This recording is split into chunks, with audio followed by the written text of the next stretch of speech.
नमस्कार। जय श्री राम, वंदे मातरम, जय हिंद। दोस्तों, अभी कुछ दिनों के अंदर बहुत सारी उथल पुथल हो रही है। स्पेशली अगर बात करें हम पाकिस्तान की, तो पिछले 2 दिनों में या पिछले 3 दिनों में पाकिस्तान में बहुत सारी उथल पाथल हो रही है। जैसे कि बलूच लिबरेशन आर्मी है, उसने काफ़ी अटैक्स किए हैं। पाकिस्तान की ट्रेन पे अटैक किया है। फिर एक पाकिस्तान आर्मी की एक कॉन्वॉय जा रही थी, उसके ऊपर अटैक हुआ है। उसके अलावा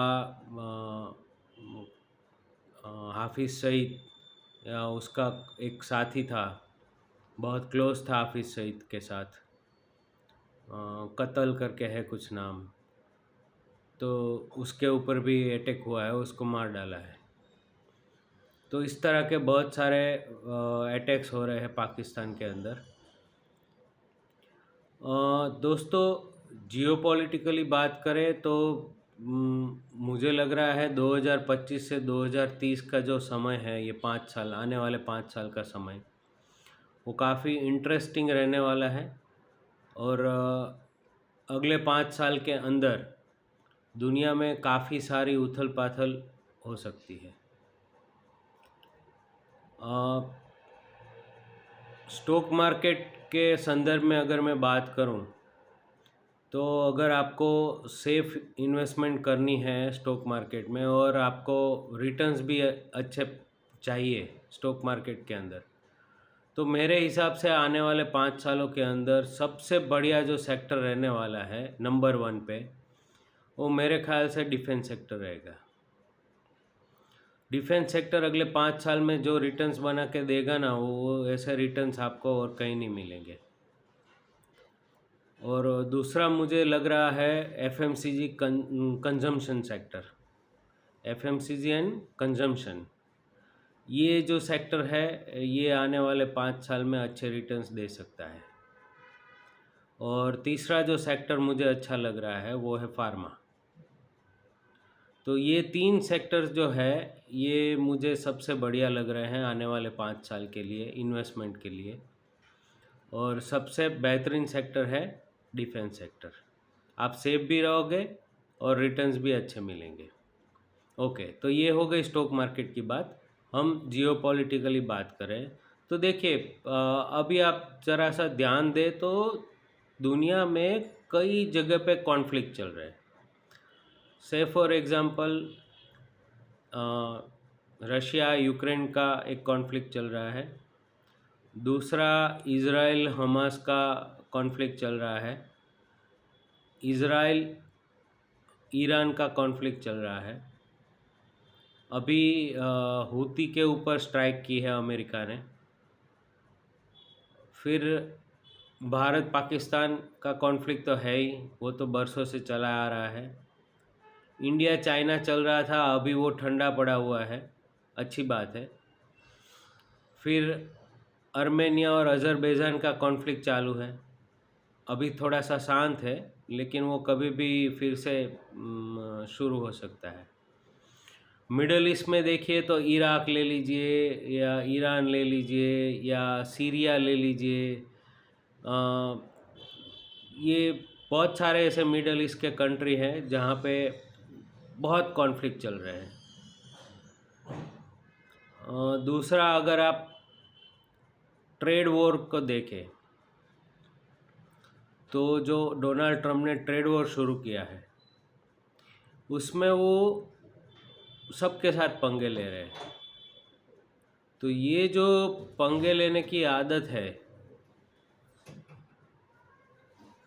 डोनाल्ड ट्रम्प की, ये अमेरिका को बहुत तकलीफ़ में डालने वाली है। अगर हम ये बात करें तो मुझे ऐसा दिख रहा है कि आने वाले समय में शायद दुनिया वर्सेस डोनाल्ड ट्रम्प ऐसा हो जाएगा।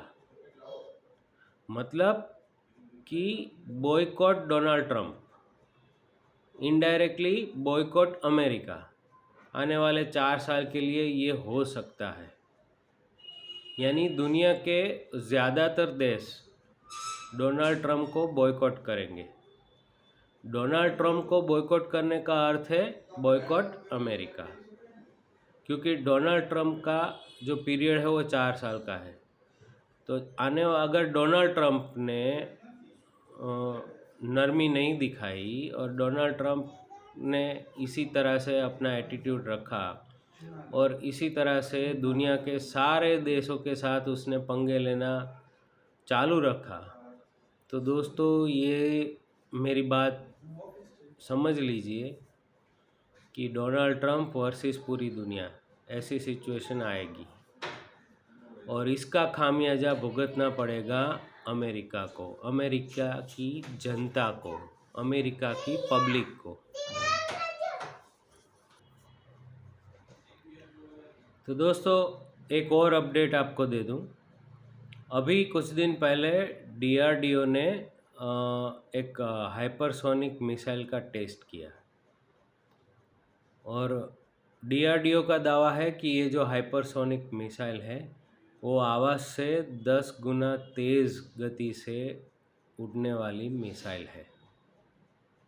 इसका मतलब क्या हुआ? हमारे पास जो ब्रह्मोस है उससे कहीं ज़्यादा ताकतवर, कहीं ज़्यादा स्पीड से उड़ने वाली मिसाइल है और ये मिसाइल टेस्ट उन्होंने किया और बहुत ही सक्सेसफुल रहा और उसने अपने टारगेट को अचीव किया। तो इसका मतलब ये हुआ कि दुनिया में ब्रह्मोस को ट्रेस करने की टेक्नोलॉजी आज अवेलेबल नहीं है और इंडिया ने एक ऐसी हाइपरसोनिक मिसाइल बना दी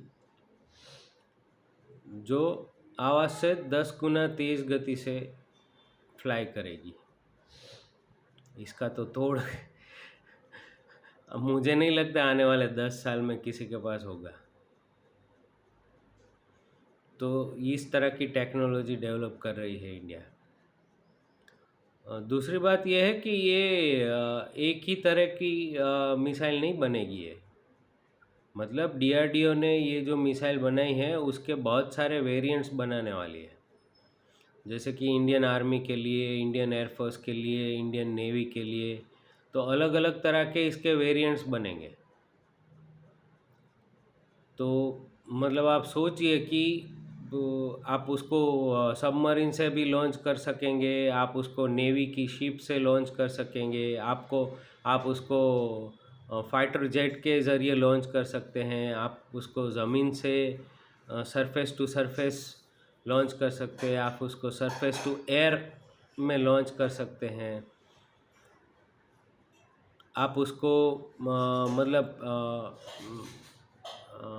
एंटी एयरक्राफ्ट मिसाइल के तौर पे भी यूज़ कर सकते हैं, एंटी मिसाइल सिस्टम मतलब डिफेंस के लिए भी उसका इस्तेमाल कर सकते हैं। तो इस तरह के बहुत सारे वेरिएंट्स इसके बनने वाले हैं।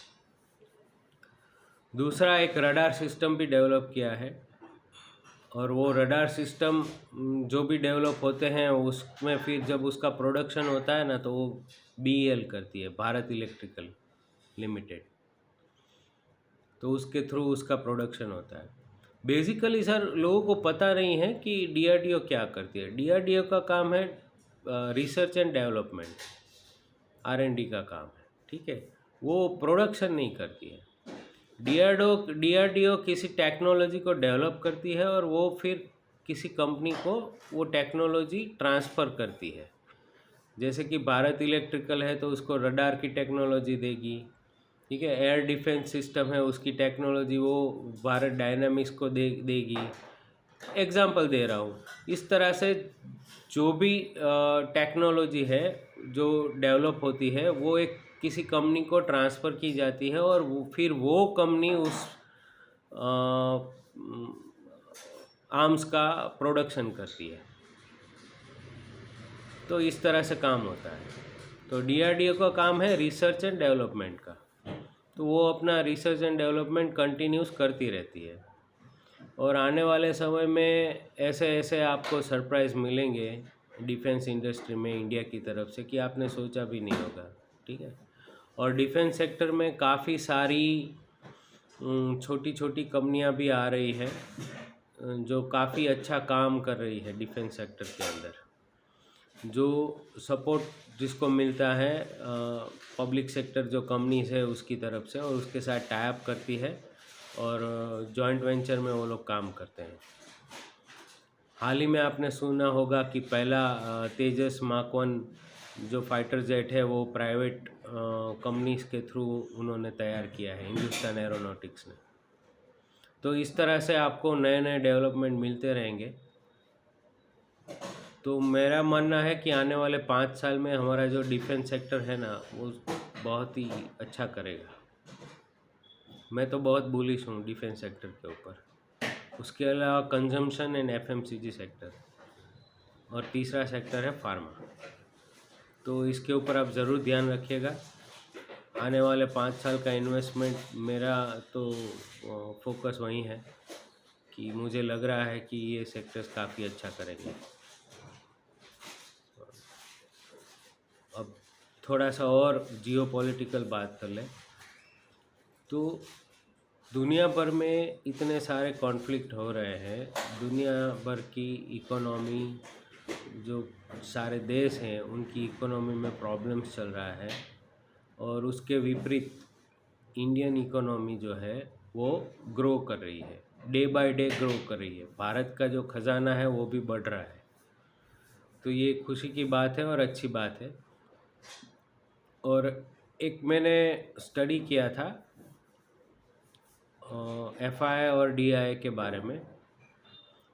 तो काफ़ी टाइम से ऐसा हो रहा है, आफ्टर 2015 एफआई धीरे धीरे करके अपना माल बेच रहा है, और डीआई जो है वो धीरे धीरे करके अपना माल खरीद रहा है।